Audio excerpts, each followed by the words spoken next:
Present participle यानी verb की ING form यह सेंटेंसेस में कई तरह से यूज़ किए जाते हैं और ये कई तरीके से यह अर्थ भी देता है।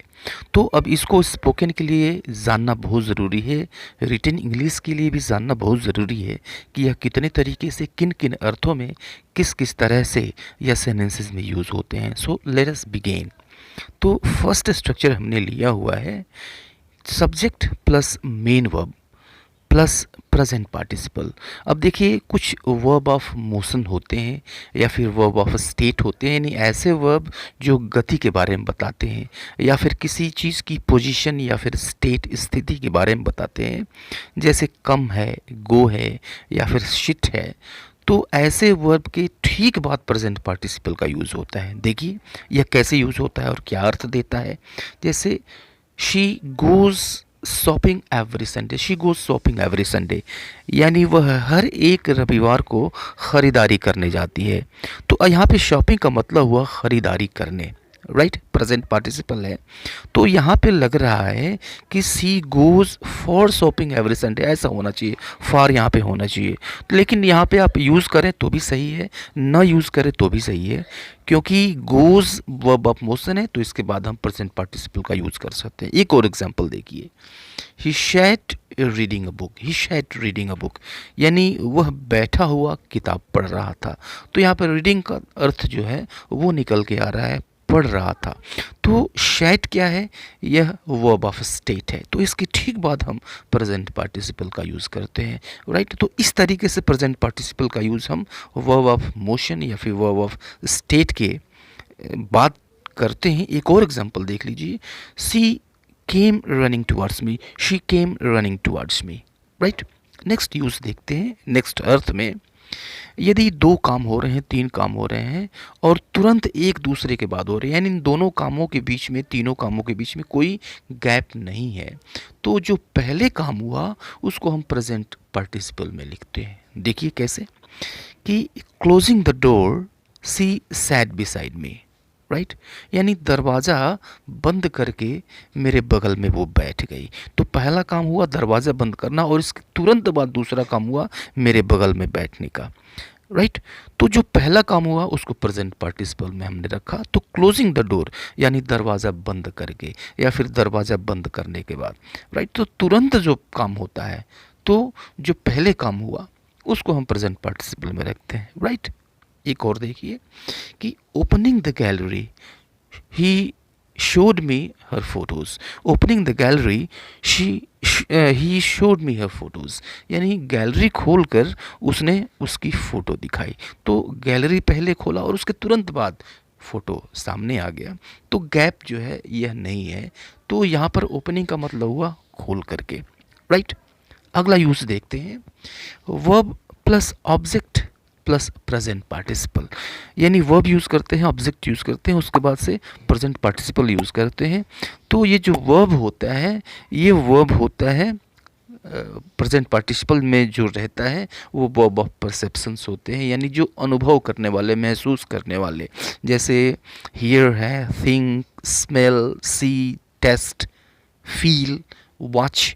तो इन ये जो वर्ब हैं ये वर्ब ऑफ परसेप्शंस हैं, तो इनकी आईएनजी फॉर्म हम यूज़ करते हैं ऑब्जेक्ट के ठीक बाद। किस तरह से, देखिए क्या अर्थ देता है ये, I heard someone singing, I heard someone singing, यानी मैंने किसी को गाते हुए सुना, राइट। तो अब देखिए ऑब्जेक्ट क्या है, किसको सुना, तो किसी को सुना, और ऑब्जेक्ट के बाद हमने वर्ब ऑफ परसेप्शन को आईएनजी फॉर्म में रख दिया, सिंगिंग, तो गाते हुए। अब गाते हुए का अर्थ दे रहा है, राइट, सिंगिंग, गाते हुए। She saw me walking along the road, she Shaw me walking along the road, यानी उसने मुझे सड़क पर चलते हुए देखा, राइट, सड़क के किनारे किनारे, सड़क से लग कर चलते हुए देखा, राइट। तो किसको देखा, मुझे देखा, ऑब्जेक्ट है, और किस काम में संलग्न हुआ देखा, तो वॉकिंग यानी चलते हुए, right, verb of perception ING form में। या फिर I felt someone touching me, I felt someone touching me, यानी मैंने महसूस किया कि मुझको कोई छू रहा था, यानी खुद को किसी को छूते हुए मैंने महसूस किया। तो टचिंग मीन्स छूते हुए, right. So verb of perception ING form में ऑब्जेक्ट के ठीक बाद हम रखते हैं। ओके, अब देखिए कि जो प्रेजेंट पार्टिसिपल है उसका यूज़ हम एडजेक्टिव की तरह से भी करते हैं। तो जब भी हम एडजेक्टिव की तरह से करेंगे तो जिसको यह क्वालिफाई करेगा या जिसके बारे में यह जिसकी विशेषता बताएगा उसके ठीक पहले यूज़ किया जाता है। राइट, जैसे देखिए he was trapped inside the burning house, यानी वह जलते हुए घर में फंस गया। तो बर्निंग मतलब जलता हुआ, घर कैसा था, फिर जलता हुआ था, तो एडजेक्टिव की तरह से काम कर रहा है। राइट, एक और एग्जाम्पल देखिए, it is nice to watch a setting sun, it is nice to watch a setting सन।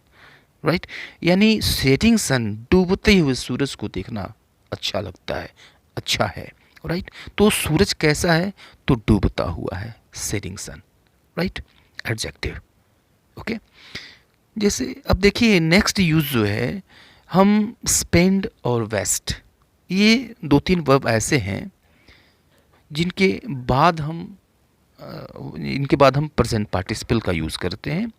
यानी हम वर्ब यूज़ करते हैं, वर्ब के बाद जो फ्रेज टाइम बताता है, जो वर्ड टाइम बताता है, या फिर मनी एक्सप्रेशन होते हैं, उसके बाद हम प्रेजेंट पार्टिसिपल का यूज़ करते हैं। जैसे देखिए एग्जांपल देखिए कि my father spends 2 hours a day travelling to work. Right, यानी मेरे जो पिताजी हैं वो काम पर जाने के लिए यात्रा करते हुए प्रतिदिन 2 घंटे बिताते हैं। राइट, खर्च करते हैं। तो अब यहाँ पे ट्रैवलिंग से पहले लगता है कि इन आना चाहिए, आप इन लगा दें तो भी सही है, न लगाएं तो भी सही है, क्योंकि स्पेंड के बाद या फिर वेस्ट के बाद हम वर्ब की आईएनजी फॉर्म का यूज़ कर सकते हैं। न भी लगाएं तो भी कोई बात नहीं, लगा दे तो भी कोई बात नहीं है। My father spends 2 hours a day travelling to work ऐसे कह ले, या फिर my father spends 2 hours a day in travelling to work. Right, काम पर जाते हुए, राइट, काम पर जाते हुए, यात्रा करते हुए 2 घंटा बिताते हैं। राइट, एक और एग्जांपल देखिए, don't waste time playing computer games, don't waste time playing computer games, यानी कंप्यूटर गेम खेलने में समय बर्बाद ना करो। तो कंप्यूटर गेम खेलने में, प्लेइंग मतलब खेलने में, अब इसके पहले लगता है कि इन होना चाहिए, आप कर दें कोई बात नहीं है, ना करें फिर कोई बात नहीं है। एक और एग्जांपल देखिए, you have wasted time, you have wasted money buying this game, you have wasted money buying this game, यानी यह गेम खरीद कर, अब यहाँ पे बाइंग का अर्थ निकल रहा है खरीद कर, यह गेम खरीद कर तुमने पैसा बर्बाद किया है। राइट, तो आप बाइंग से पहले बाई का भी यूज़ कर सकते हैं, बाई ना भी यूज़ करें फिर भी कोई बात नहीं है। राइट, अगला यूज़ देखते हैं, अगर हमें कारण बताना हो, रीज़न बताना हो, तो प्रेजेंट पार्टिसिपल का यूज़ कर सकते हैं। जैसे feeling hungry he went to the kitchen and open the fridge, यानी फीलिंग हंग्री यानी भूख लगने के कारण वह किचन में गया और फ्रिज खोला। राइट, तो किचन में गया, फ्रिज खोला, वजह क्या थी, भूखा हुआ था। ओके, एक और देखिए, being poor he didn't spend much on clothes, यानी गरीब होने के कारण उसने कपड़ों पर ज़्यादा नहीं खर्च किया। तो बीइंग, ये भी प्रेजेंट पार्टिसिपल है बी का, तो यह बताता है कारण, कारण क्या था, कपड़ों पर ज़्यादा खर्च क्यों नहीं किया, तो बीइंग पुअर, गरीब था, गरीब होने के कारण, तो यह कारण भी बता सकता है। अभी के लिए इतना ही, मिलता है नेक्स्ट वीडियो में, तब तक के लिए good bye and take care.